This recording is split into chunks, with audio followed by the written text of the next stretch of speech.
দেখলেন তো পশ্চিমবঙ্গের ঝান্ডু ভামেরা কি করিচ্ছে, দল বেঁধে বিজেপিরে ভোট দিছে হাঙ্কেরে বামদের মতো আর কি। গত ইলেকশনে আওয়ামী লীগ বামেরা দল বেঁধে যেমন বিএনপিরে ভোট দিছিল উনকা আর কি।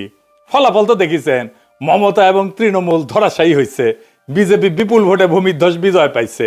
বিজয়ী হইয়ায় বিজেপি মুসলমানদের বাসাবাড়ি দোকানপাটের উপরে হামলায় পড়ছে, লুটপাট অগ্নিসংযোগ চলতেছে ব্যাপকভাবে। পশ্চিমবঙ্গের বাঙ্গুরা বাংলাদেশের প্রগতিশীলতার নামে ধর্মনিরপেক্ষতার নামে হাসিনার ফ্যাসিবাদকে উলঙ্গভাবে সাপোর্ট দেওয়া গেছে।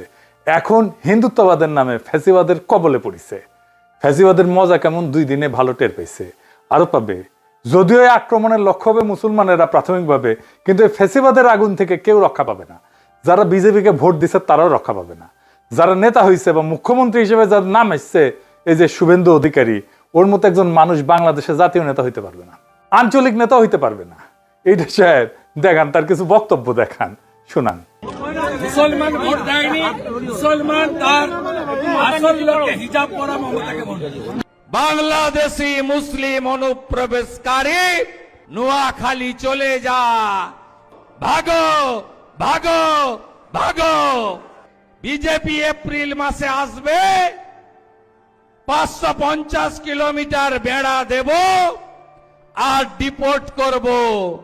সাতক্ষীরা চলে যা, নোয়াখালী চলে যা, খুলনা চলে যা। যেদিক দিয়ে এসেছিস ওই রাস্তা দিয়ে পালিয়ে যা।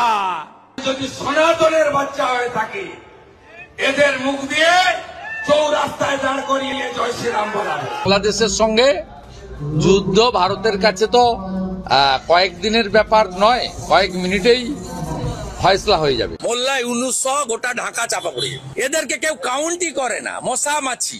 এই রাজাকারের বাচ্চা, হেফাজতের বাচ্চা, যাহাই ইউনুস তাহাই মমতা। এবং প্রায় 80 লক্ষ থেকে 1 কোটি বহিরাগত রোহিঙ্গা মুসলমান এখানে ঢুকে আমাদের রাজ্য কার্যত দখল করে নিয়েছে।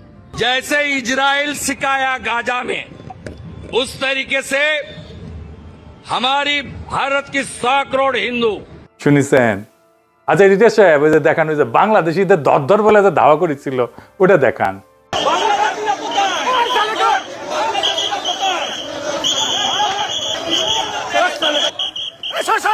सब बांग्लादेशी मुसलमान, सब बांग्लादेशी मुसलमान हिंदू।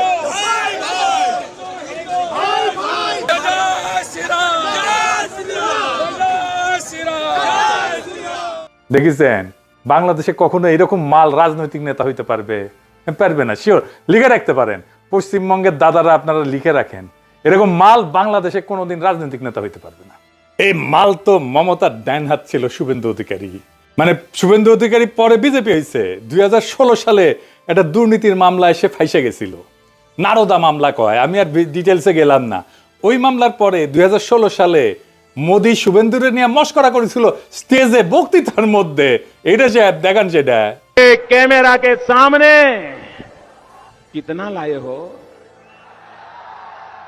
अच्छा लाओ लाओ, और ऐसे कुर्ते में रख देते हैं। टीवी पे देखा कि नहीं देखा आपने? और चेहरा कितना भोला भाला था, ऐसा लगता था ये तो रोज की आदत वाले लगते हैं। দেখেছেন কার কথা কইছে? শুভেন্দুর কথা। এবার ওই যে বলি যে ভোলা বালা, ওই ভোলা বালাটা কে? ক্যামেরার সামনে ঘুষ নেওয়ার ভিডিওটা দেখান।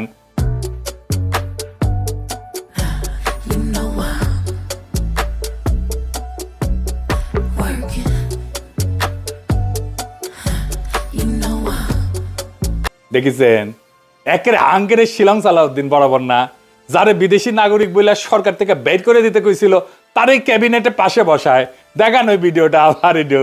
আপনার সরকারে একজন বিদেশি নাগরিককে আপনি জাতীয় নিরাপত্তা উপদেষ্টা করেছেন।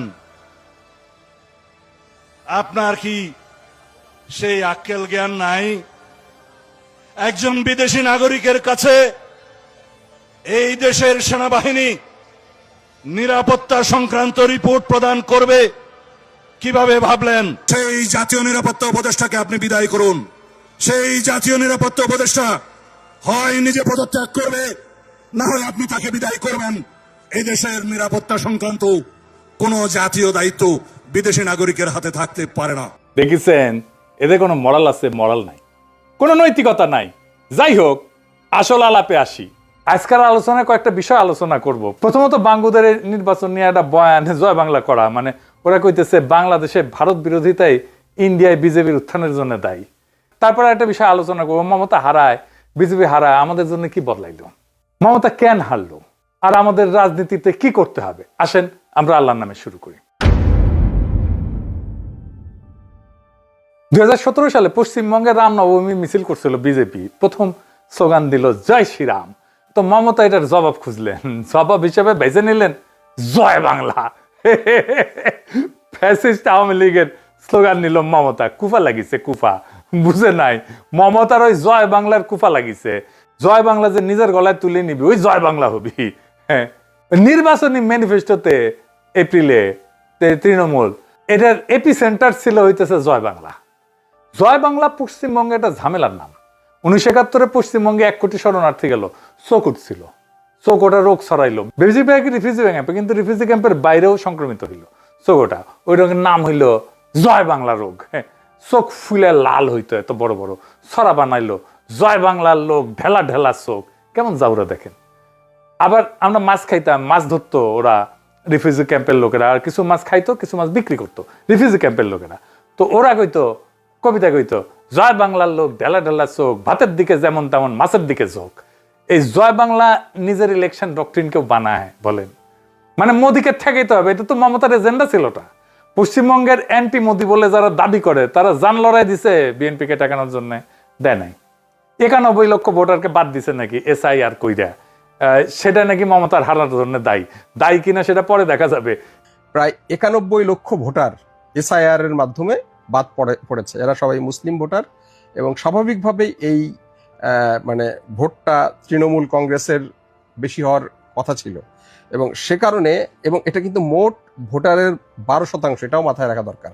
অর্থাৎ 12% ভোটার এই নির্বাচনে ভোট দিতে পারেনি, যারা তৃণমূলের ভোটটা পেতে পারত। কিন্তু এটা বড় সংখ্যা, কিন্তু মোট ভোটার হয়েছে 7,66,00,000, তার মধ্যে 12% ভোটার বাদ। আপনি চিন্তা করেন, বাংলাদেশে 12% ভোটার বাদ দিচ্ছেন, আগুন লেগে যাবে। ইলেকশন হইতে দিত, নির্বাচন কমিশন তুলে নিয়ে বুড়ি গঙ্গায় ফেলায় দিত, ইলেকশনই হইতো না।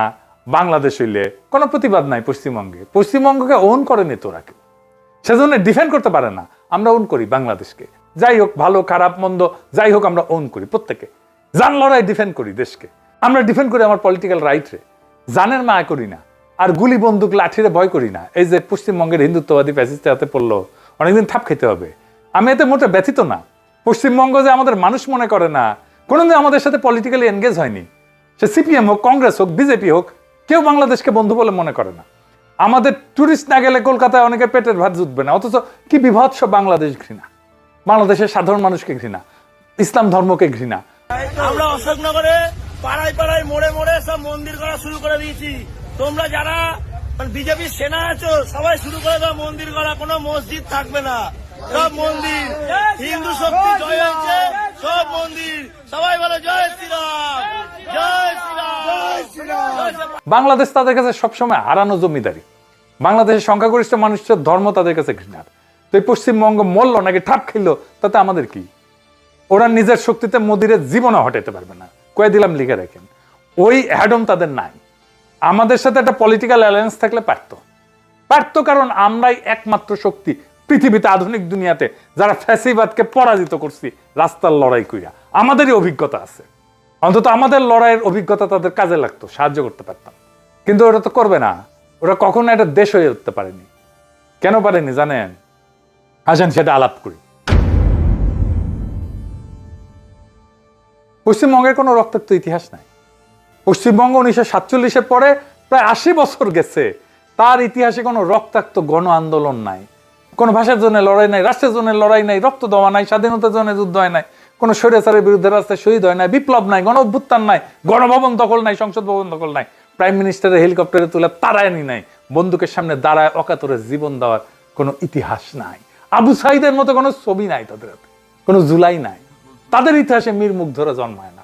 নকশালবাড়ি ছিল তারা কইবে, কিন্তু সেটা ছিল একটা এলিট ভ্যানগার্ডিস্ট মুভমেন্ট, গণ অভ্যুত্থান না। সিঙ্গুর নন্দীগ্রামে হয়েছে লড়াই, হয়েছে, এটা লোকাল রেজিস্ট্যান্স। আমাদের এরকম প্রত্যেক দিনই হয়, পানি নেওয়া হয়, সার নেওয়া হয়, প্রত্যেক দিনই হয় উনকা লড়াই। বাংলাদেশ পুরাই উল্টা। 52, 69, 71, 75, 90, 24 এটা আধুনিক কালের কথা। তার আগে দেখেন সেই ইসা খাতিকা, হাজী শরীয়তুল্লাহ, তিতুমির, প্রত্যেকটাতে রক্ত, প্রত্যেকটাতে জনগণের সাথে রাষ্ট্রের সরাসরি কনফ্রন্টেশন, প্রত্যেকটা জনগণ নিজের শক্তির অভিজ্ঞতা পাইছে। আমি আপনাদেরকে শক্তির অভিজ্ঞতা আমাদেরকে কোথায় নিয়ে গেছে, আমাদের চেতনাকে, এটা আমি আপনাদের একটা প্রমাণ করে দেখাই দিই একটা ছবি দিয়া। আমি আপনাদের কয়টা ছবি দেখাই। এটা 1954 সালে যুক্তফ্রন্ট সরকার বরখাস্ত হইল, আদমজি জুট মিলে বাঙালি বিহারি দাঙ্গা হইল, বিরাট দাঙ্গা, সারা দেশে অস্থিরতা, সরাসরি কেন্দ্রের শাসন শুরু হইল। মার্শাল ল না, কিন্তু ধরেন জরুরি অবস্থার মতোই আর কি।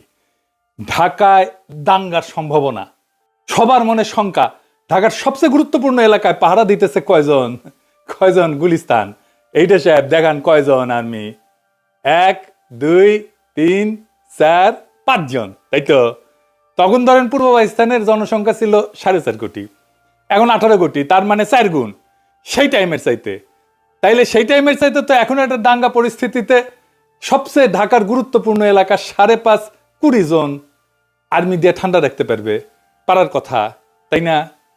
পারবে না। ওইখানে 100 আর্মি দিলেও পারবে না ঠান্ডা করতে, উল্টা ওদের অস্ত্রগুলা খোয়া যাবে। এটা বাংলাদেশ এই জার্নির মধ্যে দিয়ে গেছে। পশ্চিমবঙ্গে আপনি পারবেন ওই 5 জন আর্মি দিয়ে ঠান্ডা করে রাখতে একটা এলাকা।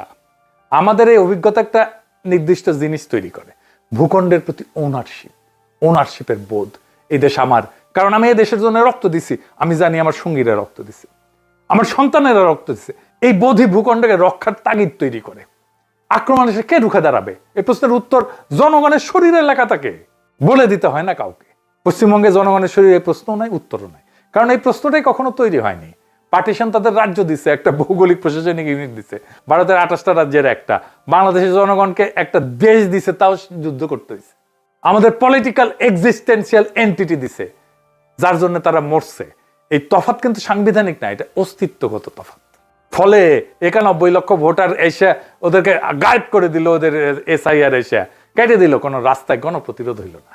কারণ ভোটাধিকার তো তাদের কাছে রক্ত দিয়ে অর্জিত জিনিস না, ওটা সাংবিধানিক উপহার। ওটা হারানো গেলে আদালতে মামলা করা যায়, রাস্তায় লড়াই করতে হবে, এই বোধটাই ওদের জাগে না। বাংলাদেশের জনগণ 5ই আগস্টে গণভবন দখল করছে, পশ্চিমবঙ্গের জনগণ জীবনের রাজভবন অভিমুখে পদযাত্রা করতে হবে, হাঁটতে হবে, ওইটা কোনোদিন মাথায় চিন্তা করছে? ওটা দখল করা তো দূরের কথা, ওদের মাথায় নাই। দরকার হলে আমি রাজভবন দখল করব, গণভবন দখল করব। বাংলাদেশের মানুষ তার সার্বভৌম অধিকার রাজপথে ক্লেম করে, ওরা কোনোদিন ক্লেম করে নাই। প্রতিষ্ঠিত করে বাংলাদেশের মানুষ তার সার্বভৌম অধিকার রাজপথে, ওরা কোনোদিন করে নাই। জনতার সাথে এই লড়াইকে পালাইতে হয়, এই কারণে পশ্চিমবঙ্গ বিজেপিকে রুখতে পারে না। আর এই থাকা না থাকার ভোটটাই তাদের পরাজয়ের কারণ। আর এই ওনারশিপটা বিজেপি কিছুটা হইলেও তৈরি করতে পারছিল। কেমনে বুঝে দেখি। 3টা শব্দ তাদের ডক্ট্রিন। এইটা শুভেন্দু অধিকারের governance doctrine: detect, delete, deport. শনাক্ত করো, মুছে দাও, বের করে দাও। এটা ক্যাম্পেইনের স্লোগান না, এটা ছিল নির্বাচনের আগে ঘোষণা করা ডক্ট্রিন। আমি ইলেকশনের আগে এনসিপি জামাতকে বলছিলাম আমরাই বাংলাদেশ, এই ডক্ট্রিন অ্যাডাপ্ট করতে, করে নাই। হ্যাঁ, বিজেপির এই ডক্ট্রিনের সবচেয়ে ইন্টারেস্টিং মুহূর্তটা শুভেন্দুই কইছিল 1 বছর আগে, 2025 ফেব্রুয়ারিতে বলছিল, জয় বাংলা ভারতের স্লোগান না, এটা বাংলাদেশের স্লোগান। বাংলাদেশের স্লোগান ভারতে চলবে না। জয় বাংলা যে বাংলাদেশের স্লোগান, এটা তো পশ্চিমবঙ্গের কালেকটিভ মেমোরিতে আছে। মমতা নিজেই আইডেন্টিফাই করে দিল নিজেকে বাংলাদেশের সাথে, ফ্যাটাল মিস্টেক। সেজন্য মমতাকে বাংলাদেশে পাঠিয়ে দিতে চায়। হ্যাঁ, আসেন, পাঠিয়ে দেন, অসুবিধা নাই, আমাদেরই তো লোক। মমতার পূর্বপুরুষ নাকি কুমিল্লা না ওই দিককার বাসিন্দা ছিল। যাই হোক, জয় বাংলা ধার করা ছিল মমতার শেষ অস্ত্র, তার ম্যানিফেস্টোর এপিসেন্টার। শুভেন্দু সেই অস্ত্রটাকে অপরাধের আইডেন্টিটি বানায় দিছে। জয় বাংলা মানে বাংলাদেশের স্লোগান, বাংলাদেশের স্লোগান মানে বহিরাগত, বহিরাগত মানে অনুপ্রবেশকারী, অনুপ্রবেশকারীকে ডিটেক্ট করো, ডিলিট করো, ডিপোর্ট করো। মমতার চুরি করা স্লোগান, যেটা দিয়ে বিজেপিকে ঘায়ল করতে চেয়েছে, স্লোগানের ভেতরে শুভেন্দু একটা বহিরাগত স্ট্যাম্প মেরে দিল। হ্যাঁ, ছাপ্পা মেরে দিল। একদম জিনিয়াস কাজ করছে, ভয়ঙ্কর রকমের জিনিয়াস কাজ করছে একটা। এই ডিটেক্ট, ডিলিট, ডিপোর্টই এটা পশ্চিমবঙ্গের নতুন গভর্নেন্সের ভাষা। তারা রক্ষা করতে চায়, এই টেরিটরিকে রক্ষা করতে চায়, অন করতে চায়। এটা ক্যাম্পেইন রেটরিক না, এটা একজন মানুষের ঘোষণা। রাষ্ট্রক্ষমতা পাইলে সে কিভাবে ব্যবহার করবে, এসে তার কথা যে মানুষ পশ্চিমবঙ্গের মুখ্যমন্ত্রী হইতে যাইতেছে বা হয়ে গেছে। এখন একটা প্রশ্ন, মমতা ক্যান একটা চুরি করা স্লোগানের উপর শেষ পর্যন্ত নির্ভর করতে বাধ্য হইলেন। কারণ তার নিজস্ব স্লোগান, নিজস্ব ভাষা ছিল না, উত্তর ছিল না। কারণ পশ্চিমবঙ্গের কোনো রাজনৈতিক দলেরই নিজস্ব মতাদর্শ নাই। শুনতে খুব খারাপ লাগবে, কিন্তু এটাই সত্য। নিজস্ব ভাষা নাই, নিজস্ব রাজনৈতিক বয়ান নাই, অভিজ্ঞতা নাই, তাই ধার করতে হয়। আর ধার করার কাছের জায়গায় বাংলাদেশ, কিন্তু বাংলাদেশকে তারা দেখছে একটা বিশেষ চশমা দিয়া, আওয়ামী লীগের চশমা দিয়া। পশ্চিমবঙ্গের সব নন বিজেপি দল, এমনকি বিজেপিও, কংগ্রেস, সিপিএম, তৃণমূল, যাই হোক, আলাদা আলাদা ঘটনার রাজনীতি করে এরা, কিন্তু তিনটা একই চশমা পরে বাংলাদেশকে দেখে। তিনটাই আওয়ামী লীগের চশমা পরে বাংলাদেশকে দেখে। তিনটাই আওয়ামী লীগকে দেখে তাদের বাংলাদেশের স্বাভাবিক প্রতিনিধি হিসেবে, বাংলাদেশের জনগণকে দেখে না। তাই অন্ধত্ব কেন? কারণ আওয়ামী লীগ ছিল ৭১ পরবর্তী বাংলাদেশের সেকুলার বাঙালি মুখ। পশ্চিমবঙ্গের সব সেকুলার রাজনীতি সেই মুখে নিজের প্রতিচ্ছবি খুঁজে পেত, পরে বিজেপিও খুঁজে পেত। সেই আওয়ামী লীগের মাধ্যমে তাদের হারানো জমিদারি ফিরে পাওয়ার স্বপ্ন দেখত। সে যে গৌরী প্রসন্ন মজুমদার একটা গান লিখছিল মুজিবকে নিয়ে, আবার লিখছে কলকাতার মানুষ গৌরী প্রসন্ন মজুমদার, গাইছেও কলকাতার মানুষ অংশুমান রায়। মানে এটা কলকাতার সুপ্ত স্বপ্ন তাদের মুখে এটা ধ্বনিত হয়েছে।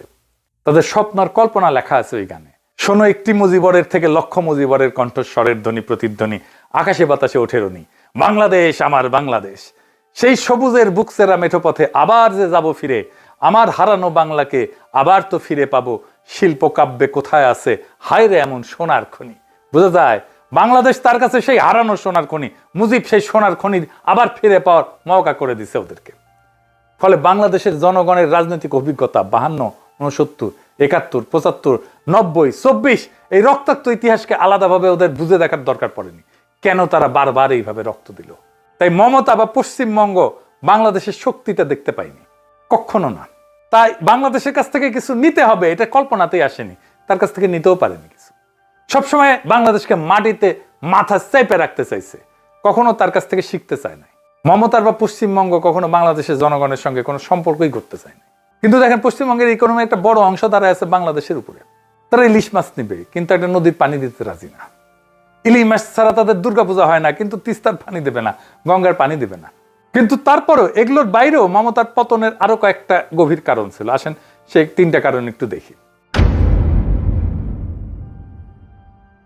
মমতার রাজনৈতিক ভিত্তি দাঁড়াইছিল 3টা স্তম্ভে। হাসিনার পতনের পরে 18 মাসে 3টা স্তম্ভই ভেঙে পড়ছে। প্রথম স্তম্ভ ছিল মুসলিম ভোট। এসআইআর করে 91 লক্ষ নাম বাদ দিছে, এর মধ্যে বেশিরভাগই অনুপাতে মুসলিম ভোট। তৃণমূলের সবচেয়ে নির্ভরযোগ্য ভোট ভিত্তি এটা ধ্বংস হয়ে গেছে। দ্বিতীয় স্তম্ভ হইতেছে সাংস্কৃতিক এবং বুদ্ধিবৃত্তিক। মমতার আইডেন্টিটি ছিল সেকুলার বাঙালি। হাসিনা শাসনকে যে সেকুলার বাঙালি পরিচয় দিত, সেই পরিচয়ের কারখানা মূলত পশ্চিমবঙ্গে। কলকাতার সাংবাদিক, চলচ্চিত্রকার, সাহিত্যিক, অধ্যাপক, বুদ্ধিজীবী, আনন্দবাজারের কাভারেজ, তারপরে যাদবপুর প্রেসিডেন্সির বুদ্ধিবৃত্তিক বলয়, কলকাতার সিনেমা ফেস্টিভ্যাল, বাংলাদেশের সরকারি অনুষ্ঠানে কলকাতার শিল্পীদের আমন্ত্রণ, এইটা পুরা জাল। এইটা দুই পক্ষের জন্য গুরুত্বপূর্ণ ছিল। কেন? কারণ হাসিনা শাসন যত বাংলাদেশের ভেতরে নির্বাচনী বৈধতা আড়াচ্ছিল, তত বাইরের সাংস্কৃতিক বৈধতার উপরে নির্ভর করতে হচ্ছিল। কলকাতার এই বলয় ছিল সেই বৈধতার কারখানা। আমরা পরে দেখবো যে হাসিনার বয়ানগুলো ইন্ডিয়া থেকে তৈরি হয়ে আসতো। আমরা দেখবো আজকে একটা এক্সাম্পল দিয়ে দেখাবো যে কিভাবে হাসিনার বয়ান তৈরি করে দিত। তো তৃণমূলের ঘনিষ্ঠ অনেকে এই জালের মধ্যে ছিল, বিজেপির সাথেই ছিল। এই সম্পর্ক যতদিন চলছিল পশ্চিমবঙ্গের রাজনৈতিক কল্পনা একটা কৃত্রিম আয়নায় আটকাইছিল। বাংলাদেশকে আলাদা স্বতন্ত্র সত্তা হিসেবে দেখার দরকার পড়েনি। কারণ কলকাতার নিজস্ব বুদ্ধিজীবী শ্রেণী হাসিনার বাংলাদেশকে আসল বাংলাদেশ হিসেবে দেখত, প্রচার করত। মমতার সেকুলার বাঙালি পরিচয়ের জন্য এই আয়নাটা অপরিহার্য ছিল, কারণ তাছাড়া তার সেকুলার বাঙালি পরিচয় দাঁড়ায় না। কারণ আয়নায় তিনি দেখতেন ওই পাশেও আছে আমার মতোই ভাবনার মানুষ, আমি একা না, হাসিনাও আমার মতোই। তো 5ই আগস্ট 2024 সে হারাঙ্গার চঞ্জন চিরা ভেঙে পড়ল। কলকাতা হঠাৎ আবিষ্কার করলো যে তাদের প্রচার করা ছবির সঙ্গে আসল বাংলাদেশের সম্পর্ক প্রায় শূন্য। এতদিন তারা যাকে বাংলাদেশ ভাবছিল সেটা ছিল একটা ক্ষমতাবান গোষ্ঠীর সেলফ ইমেজ, যার সাথে বাংলাদেশের সাধারণ মানুষের কোনো যোগ নাই। তো ফলে সাথে সাথে মমতার সেই সেকুলার বাঙালি বলে ইমেজ যেটা, সেটা ফাঁপা হয়ে গেল। কারণ আয়নার ওপাশে আর কেউ নাই। তার যে প্রতিচ্ছবি, তার তো একটা প্রতিচ্ছবি ফেরত পাঠাইতে হবে ওই পাশ থেকে, সেটা আর ফেরত আসে না। 3 নাম্বার হইতেছে বস্তুগত অর্থনীতি। কলকাতার মার্কেট স্ট্রিট আছে না, Kyd Street, Esplanade, New Market, এই এলাকার নাম ছিল মিনি বাংলাদেশ। মানে বাংলাদেশের ট্যুরিস্ট দিয়ে ওটা চলতো। বাংলাদেশের রুগী, বাংলাদেশের ক্রেতা, বাংলাদেশের পর্যটক। 5ই আগস্টের পরে ভিসা বন্ধ, সব বন্ধ হয়ে গেল। কি হইল? 1 বছরে কেউ কেউ বলেন 5,000 কোটি টাকা লস হয়েছে এর ফলে কলকাতার। তার অর্থনীতি থেকে নাই হয়ে গেছে। হোটেল ফাঁকা, হাসপাতাল বন্ধ, মার্কেট ধুধু করে। এই হিসাবটা মাথায় রেখে একটা পুরনো ঘটনা মনে করাই দিই। হাসিনা পতনের মাত্র 2 সপ্তাহ আগে 21শে জুলাই 2024 তৃণমূলের শহীদ দিবসের সমাবেশে ধর্মতলায় মমতা মঞ্চে দাঁড়ায় বললেন যে বাংলাদেশ নিয়ে আমি কিছু বলতে পারি না, এটা আলাদা দেশ, ভারত সরকার যা বলার বলবে, কিন্তু কেউ অসহায় হয়ে বাংলার দরজা এলে আমরা আশ্রয় দেব। বিজেপি 2 বছর ধরে একটা বাক্যকে অস্ত্র বানাইছে। শুভেন্দু বলছে মমতা অনুপ্রবেশকারীদের জন্য দরজা খুলে দিচ্ছেন। এই অনুপ্রবেশের সময় তারা বলছে যে আশ্রয় তো দিদি দিচ্ছে। মমতা যেটাকে মানবিক প্রতিশ্রুতি হিসেবে বলছে, সেটাই বিজেপির হাতে অনুপ্রবেশের উস্কানির সবচেয়ে বড় প্রমাণ হয়ে দাঁড়িয়েছে। আর এই অভিযোগের সঙ্গে যোগ হইল বাস্তব ক্ষতি। এখন বলেন মার্কুইস স্ট্রিটের যে ব্যবসায়ী, তার হোটেল দোকান চলতো বাংলাদেশি ক্রেতা দিয়ে, 2 বছর ধরে আয় নাই, ব্যাংকের কিস্তি বাকি, কর্মচারী চলে গেছে। ও তো তৃণমূলের ভোটার ছিল, ও এখন কাকে ভোট দিবে? তৃণমূলকে দেবে? তৃণমূল কিছু করছে তাদের জন্য? করে নাই।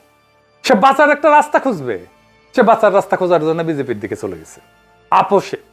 শুভেন্দু যখন এসে বলে যে আমি 100 কোটি বাংলাদেশিকে পুশব্যাক করব, তো ওই ব্যবসায়ীরা তখন কি শোনে? তারা শোনে কেউ একজন আমার দিকে তাকাইতেছে, কেউ একজন আমার ভাঙা ব্যবসার জন্য কাউকে দায়ী করতেছে, বাংলাদেশকে দায়ী করতেছে, কেউ একজন বলতেছে সমাধান আছে। যুক্তি ভুল হোক, সমাধান ভুল হোক, কিন্তু মুখ ফেরানোর ভঙ্গিটা তো সঠিক।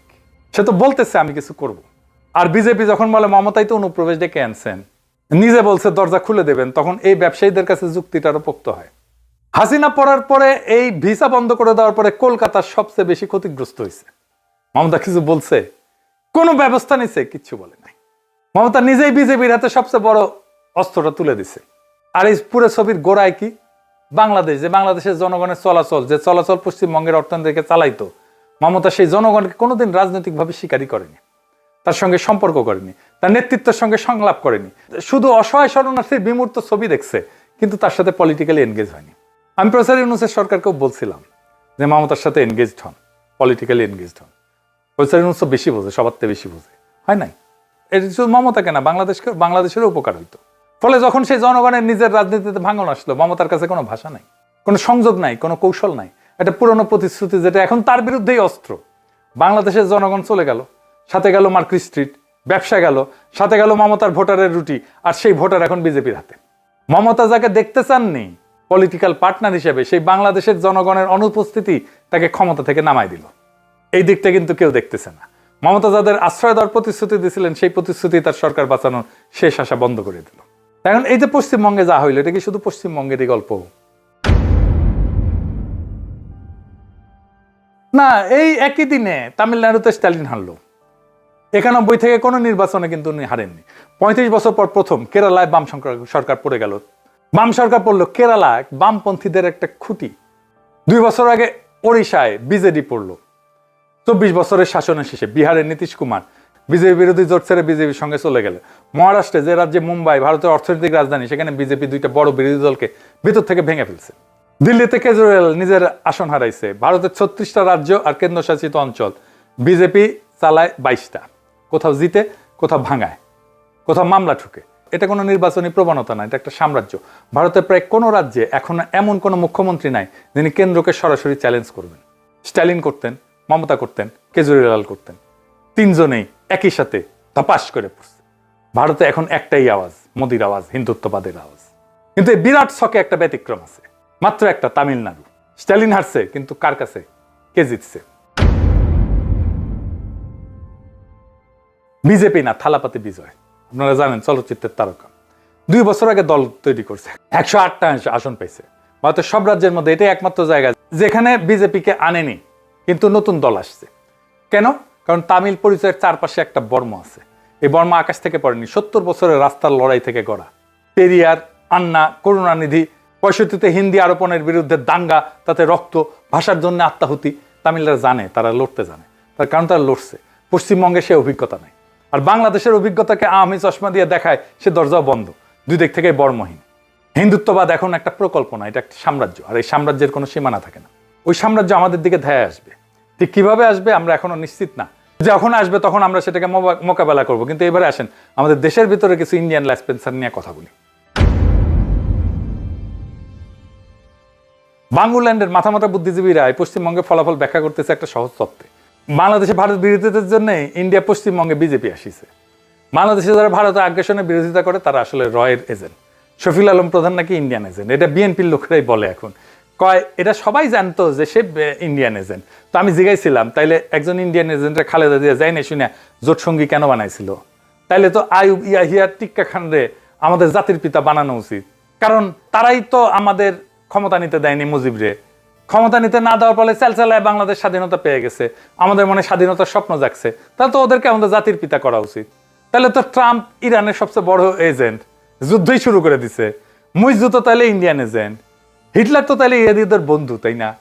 বাংলাদেশে ভারতীয় আগ্রাসন নিয়ে কিছু কথা কওয়া যাবে না, কইলেই আপনি ইন্ডিয়ান এজেন্ট। আমারে প্রথমে রয়ের এজেন্ট কইছিল এই জানু মোহাম্মদ। তো জানু মোহাম্মদ যে মার্কিন সাম্রাজ্যবাদ ধ্বংস হোক নিপাত যাক কয়, তার মানে কি সে মার্কিনদের দালাল? হ্যাঁ, তো এখন যদি বাংলাদেশে ভারত বিরোধিতার জন্য যদি বিজেপি চলে আসে ইন্ডিয়ায়, তাহলে ইন্ডিয়ারে প্রেম দিক, প্রেম প্রচুর প্রেম দিক, তাহলে বিজেপি ক্ষমতার থেকে পড়ে যাবে। তাই তো হওয়া উচিত লজিকে, তাই না? এগুলো হয়েছে বুদ্ধিজীবী, বেকুবেরাই কয় হাসিনারে আমেরিকা ফেলাইছে, মুজিবের সিআইএ খুন করেছে। জানো বাংলাদেশের মানুষের কোনো এজেন্সি নাই, কিন্তু ইন্ডিয়ান আর্মি আইসা পাকিস্তান আর্মিরে পরাজিত করলে ওটা নিজের শক্তি, আরে নিজের গব্য গৌরব। হ্যাঁ, আওয়ামী লীগ ইন্ডিয়ান এজেন্ট হয় না। এই যে বাংলাদেশে ভারত বিরোধিতা আর সোকল্ড হিন্দু নির্যাতনের কারণে বিজেপি জিতেছে, এটা তো ইন্ডিয়ার রয়ের ক্যাম্পেইন। এই যে দেখেন লিখেছে দীপ হালদার, পাক্কা রয়ের লোক, একই কথা লিখেছে। বাঙ্গুরা যেটা কইতেছে একই কথা লিখেছে। এখন আমার ক্ষুদ্র ভ্রাতা আর ভগিনীরা কবে আপনি খালি দেখেন, আমি বেনে করছি না। এই দীপ হালদারের কাজই হইতেছে বাংলাদেশে কিভাবে ইসলামপন্থা আর জঙ্গিবাদের উত্থান হইতেছে তা দিয়ে ন্যারেটিভ বানানো। এই যে বইটা দেখেন ইনশাল্লাহ বাংলাদেশ, কিসের উপরে লেখা জানেন? জুলাই বিপ্লবের উপরে লেখা। 300 পৃষ্ঠার বই লেখা ফেলেছে জুলাই বিপ্লবের পরে। জুলাই বিপ্লবের পরে ইসলামপন্থার উত্থান ঘটেছে এইটা প্রমাণ করার জন্য। এটা তার বইয়ের প্রতিবাদ্য। আমার নাম আছে কিনা জানি না, বইয়ের মধ্যে পড়া হয় না, বইটা অর্ডার দিছে, আসুক দেখুন। দেখেন আমরা বই লিখতে পারিনি, জুলাই বিপ্লবের উপর ওরা লিখে ফেলছে, উল্টা লিখছে। এই হইতেছে আমাদের ক্যাপাসিটি আর হইতেছে ওদের ক্যাপাসিটি। জুলাই বিপ্লবের পরে বাংলাদেশে ইসলামপন্থার উত্থান ঘটছে, এটা ওর ন্যারেটিভ, এটাই নিয়ে আসছে বাঙ্গুরা। দেখেন ওই বইয়ের রিভিউ দেখেন বিবেকানন্দ ফাউন্ডেশনের সাইডে। বিবেকানন্দ ফাউন্ডেশনের প্রতিষ্ঠাতাকে জানেন? অজিত দোভাল, বুঝেছেন? অজিত দোভাল হচ্ছে রয়ের চিফ। এবার মিলিল খাপে খাপ মমতাজের বাপ। এবার এই ব্রাত্য রাইসুরে বলেন যে রয়ের ন্যারেটিভ তোমার মুখে কেন? টাকা ঢুকা কিছু দিছে নাকি মাগনা বেকার খাটিচ্ছ? এবার আসেন দেখি বাংলাদেশে কি হইতে পারে।